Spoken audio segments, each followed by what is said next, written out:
decide? Wala, tapos na yan. Kunti lang nakuha niya. Wala. Ano lang eh? Ako nga din kung silang eh. May happy yata. Ano na yung ulong. Kumawak ko na din ka kanina. Ay, mani pa rin. Diba, ang kapag, ano ba, limang, ano, kapag limang, diba, kunyari. Limang ano? Diba, kunyari Marlboro Red. Oo. Tapos lima takbuhin mo nga yun, Lai. Sabihin mo, takbuhin mo si Kuya. Bakit? Dinuga tayo. Ilan yung binigay niya?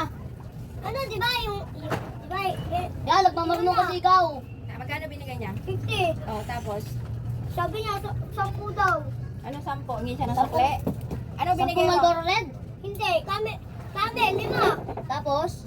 Ano, sabi niya, tutuklian ko doon siya 10. Tama yun, camel ba binili niya? Oo, 5. Okay lang yun, 40. Tama siya. Akin lang, tato mo, dapat para. Dali. Tato mo, dapat para. Pinakaba mo kami ah. Sabi, ginawa mo kasing halimbawa yung ano, yung Marlboro. Dapat kung ano rin ang binili niya kasi magkaiba ng presyo. O yung plato nyo ha, tandaan nyo, straight one na kayo. Hindi mo nabigyan na yung presyan no, Noah. Oo. O kasi madami kayong pres eh. Alam mo, di ba kukuha siya? Balawan mo Ate Ibon! Ate Ibon! Balawan mo. Kaya ayaw nang naman makapagkati sa kanya. Alam mo, di ba? Kukuha siya tapos napasok ko sa bigyan. Tapos kukulit mo.